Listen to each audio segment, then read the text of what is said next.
Hello everybody, welcome back to the MindOps YouTube page. I want to first start off by thanking everybody who's been watching and subscribing to the page and liking and sharing our videos. That's how we get our message out, so please continue to like and share.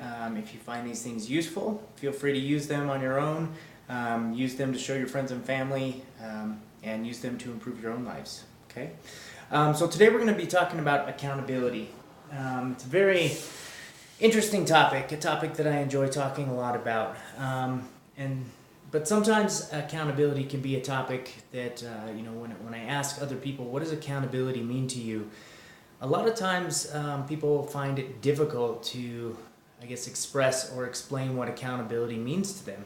And so sometimes I go a different direction when we start looking into and breaking down what accountability is. And sometimes the approach I take is to ask people to describe what accountability is not. So sometimes it's useful to look at what something isn't in order to come to a better or more succinct conclusion as to what something is. So first, let's talk about what accountability isn't. And some very clear examples right off the bat that I can think of. Accountability is not about making excuses. Accountability is not about playing the victim card. Accountability is not about blaming other people for how we feel, for our circumstances, for things going good or badly in our life. Accountability is not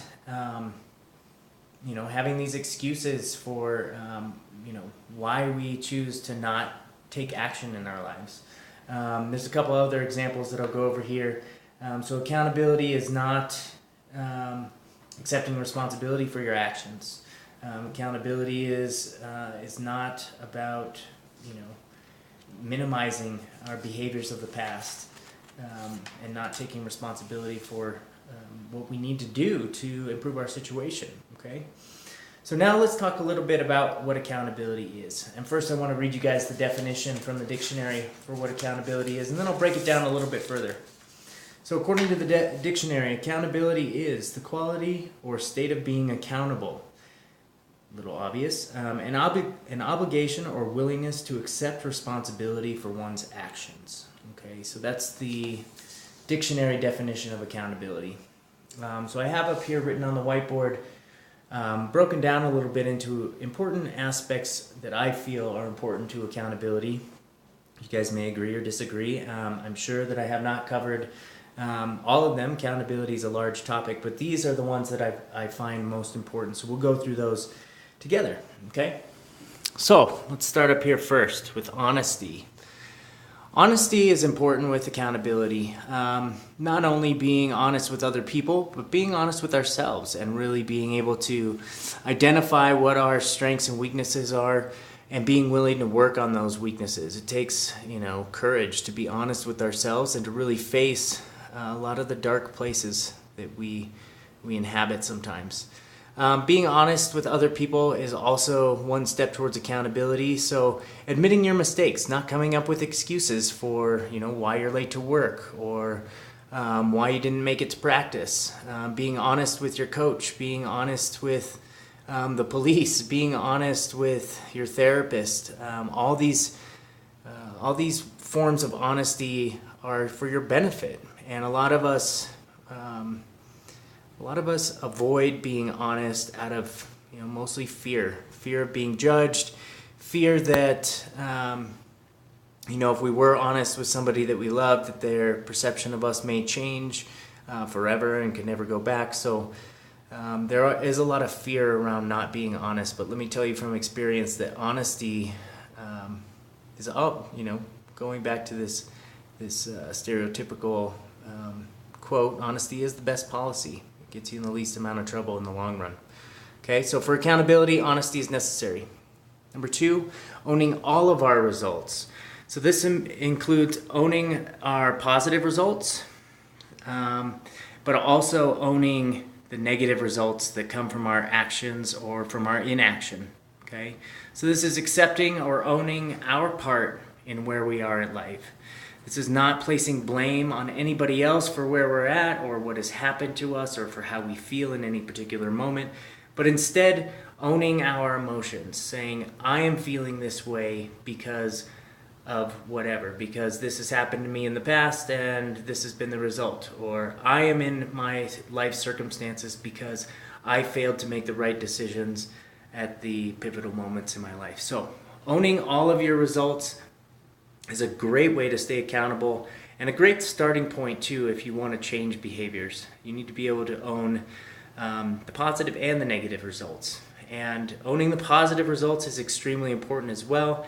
Instead of minimizing the positive results you get from your efforts, make sure that you are celebrating those. Okay, so own it. Third one is responsibility. And this includes not only acting in a responsible way, so acting in accordance with your morals, your values, the values of whatever society or community you're in, but also acting responsibly as far as, abiding by the law, things like that. Acting responsibly in the sense of, an athletic team, making sure that you're on time, making sure that you are responsible for your training gear and responsible for helping your teammates to grow and evolve and reach higher levels of performance as well. So also a part with responsibility is taking responsibility for how you feel. So again, not blaming anyone for how you feel. People will treat us badly in life, but it's our responsibility to choose the higher road, to choose how we want to feel, regardless of how other people treat us. Okay, that is within your control, and that is your responsibility. Your life is your responsibility. It's nobody else's. Nobody else is going to provide a solution for you. You have to take responsibility for that. Okay. Also, with accountability comes commitment. Okay, this means committing to yourself or to others to just show up and work towards your goals. Okay, this doesn't mean that you're committing to being a complete success, because sometimes we don't have control over whether we're successful in any given endeavor.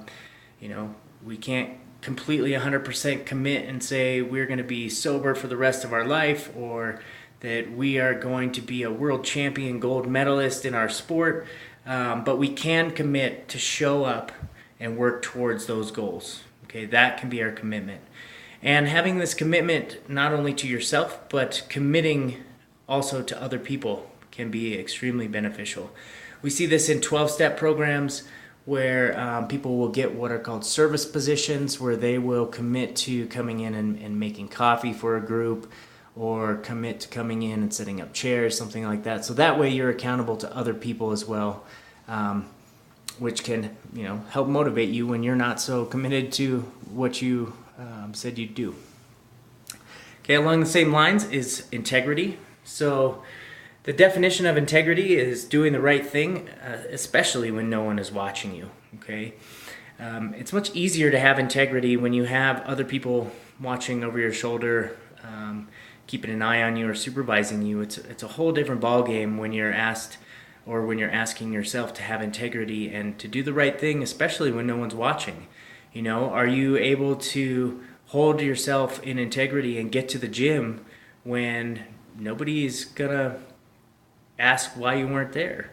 Are you able to hold yourself to sobriety or to a new behavior change even when nobody else is asking you about it, or no one else is tracking it but you, and you can totally get away with it? Are you still able to hold yourself with integrity to do what you know is right to move you towards your goal? Okay, so fostering integrity. And lastly, follow through. Follow through is a big part of accountability. So completing what we set out to do. This is huge, especially when we're being accountable to other people, and other people are relying on us to complete projects. Or if we said we're gonna train this many days with our training partners, and if we don't show up and we don't follow through with what we committed to, then how do our training partners view us after that? Less accountable, less responsible, less reliable, for sure. Okay, so those are some of the key aspects of accountability that I just wanted to highlight and ask you all to ask yourself, are you doing these things in your life to hold yourself accountable? Okay, so up here in the right hand corner, I just want to touch on this topic real quick. Okay, so there is, in my opinion, a difference between having personal accountability, which is accountability to self, versus accountability to others. Okay, and in my experience, personally, as well as my experience with clients and what they report, we tend to find that personal accountability or accountability to self is much harder to develop and sustain as opposed to accountability to others. It seems much easier for people to maintain accountability to others because other people are relying on you, because you have other people supporting you and encouraging you to move forward. Whereas with the personal accountability, it's primarily up to you, and your own self-discipline. So what I've also noticed in my practice is that in order to develop personal accountability, if you don't, if this is not an area where you're strong in, if you don't have much personal accountability, a really great way to start developing it for yourself is to start with, having accountability measures in your life where you're accountable to other people.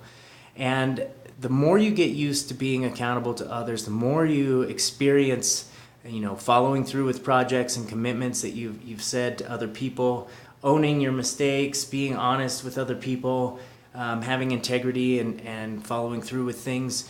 The more practice and more successes you get with being accountable to others, just naturally I find that you start to develop a personal habit towards self-accountability, where it now becomes important to you on an internal level that you hold yourself to this high standard to be accountable and to be self-disciplined. So in a way, you can develop personal accountability through accountability to others. It can be a good route to that.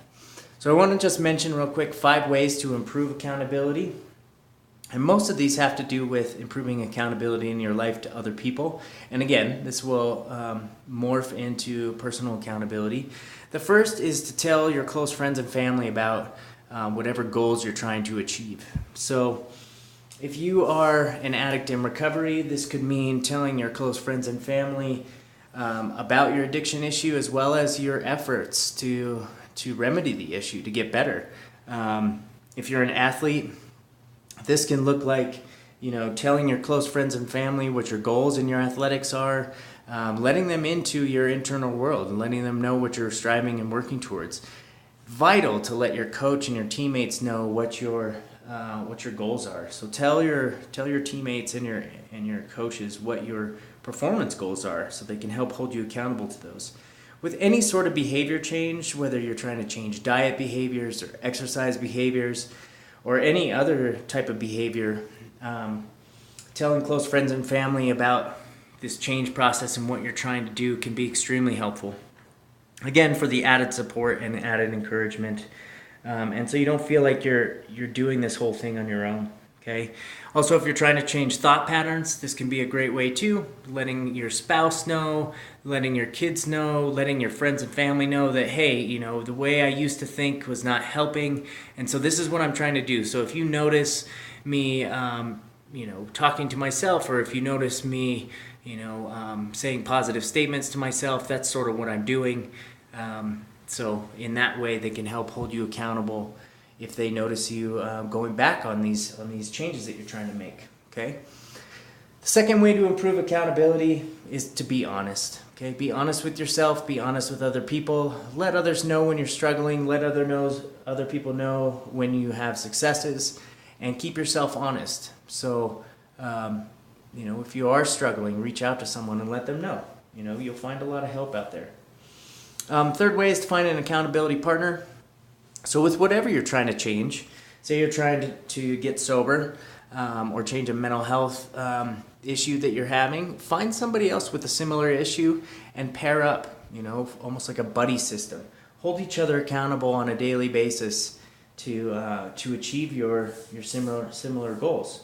Okay, if you have a desire to get back in the gym and improve your exercise or diet, again, find somebody else who has a similar goal to you and hold each other accountable. Okay, it's much easier to maintain your goals and maintain progress towards your goals if other people are helping you along the way. Okay. The fourth way is to stay connected. This one's really important, and we can get creative with this way. So really, for me, this means, exploring meaning and purpose in your life, exploring what your passions are in life. And beyond that, once you've discovered, this really makes me happy, this activity makes me happy, or this career progress is what gives me meaning and purpose, or a sense of achievement or accomplishment, or a sense of value in my life, try and find others you can connect with who are also working on those same things, and learn to share some of your passions and your hobbies and some of the motivators that get you going. Share that with other people and connect on that level. So whether you're an artist, whether you're an athlete, find the others. Find the other people that are doing what you love, and figure out ways that you guys can lean on each other when maybe your motivation is low, how you can lean on somebody else to help get you into the gym to work towards your goal, okay? And lastly, keeping a list of what you have to lose is one way to improve accountability.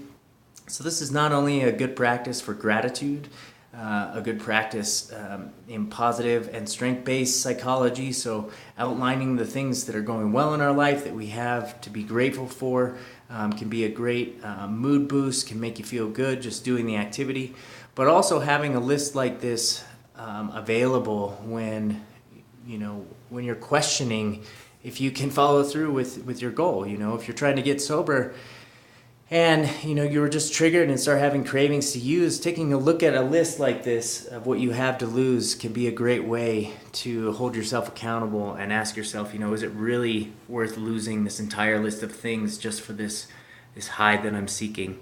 For athletes, keeping a list of what you have to lose. If you give up on your dreams, if you give up on your goals, the things you could lose if you skip too many training sessions, or if you go off your diet for too long. Think about all the losses, all the gains that you've made, and how you could lose those really quickly and really easily if you don't hold yourself accountable. Okay, so those are 5 quick ways to improve your accountability, mostly accountability to others, but again, enhancing your accountability with other people can help enhance your accountability to yourself. So then we get to this idea of resistance towards accountability. A lot of us resist or avoid being accountable or responsible. So why do we do this? Again, most of it is based out of fear, okay? We fear a lot of times the added responsibility that comes with it. Being responsible is hard. It's much easier to not have to be responsible for anything or anybody, including ourselves. So a lot of our resistance or avoidance of accountability comes from thoughts of all the responsibilities that go with being fully accountable for who we are and being accountable for our feelings. Okay, much easier to pass the blame than it is to accept our flaws, accept our mistakes, and learn from them and move on. But the benefits that we can get from not resisting or avoiding and actually moving towards accountability, I'm sure you guys can figure out are greatly beneficial if we can engage all of these skills right here. People will respect us more, we'll have more respect for ourselves, we'll end up achieving more of our goals, and we're going to stay motivated longer along the way. Okay? Some of the common ways that we resist or avoid accountability are as follows.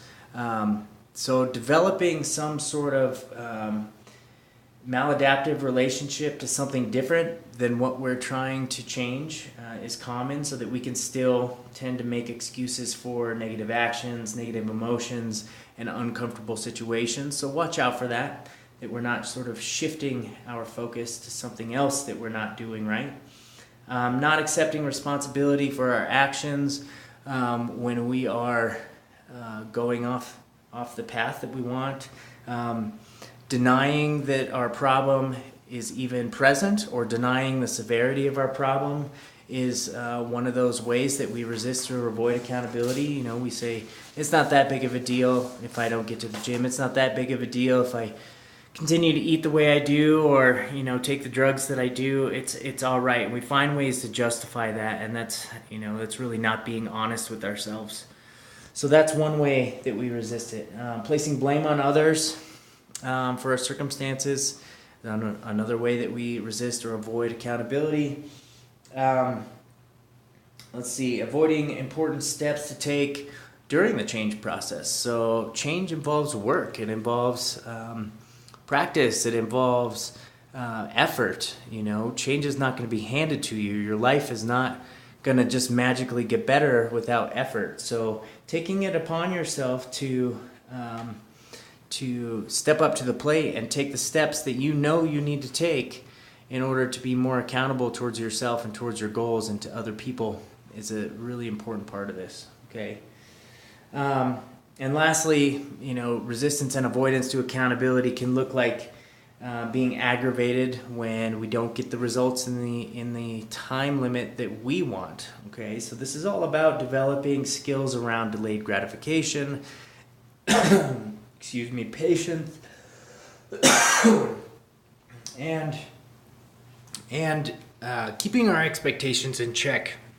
Realizing that it took a while for these maladaptive behaviors to develop, and so we need to lower our expectation a little bit, and also understand it's going to take some time to unwind some of these old behaviors as well, and also developing some compassion for ourselves along the journey, realizing that it's okay to make mistakes along the way, that those are all learning opportunities as well. So that's a little bit on accountability today. I just want to reemphasize to you all out there who are maybe struggling with personal accountability or accountability to others that there are solutions out there. Most of us struggle with some sort of accountability issue at some point in our athletic careers, professional careers, with mental health issues, with substance abuse issues. We all deal with some stuff around accountability, and we can all get better at it. Okay, so take what you can, leave what doesn't seem useful to you, and hopefully this little module on accountability will help give you some ideas on how you can improve that in your life, and sort of what accountability looks like, and definitely what it doesn't look like. Okay, it's all useful in helping to identify what our current patterns and behaviors are and how we can modify those to work for us better. So again, thank you for joining me today for this module on accountability. Thanks for liking and sharing our stuff, and thank you for subscribing to the MindOps YouTube page. You can always reach out and connect with us on our website, www.mindops.com. That's mind-ops.com. And until next time, we'll see ya. All right. Good luck on this stuff.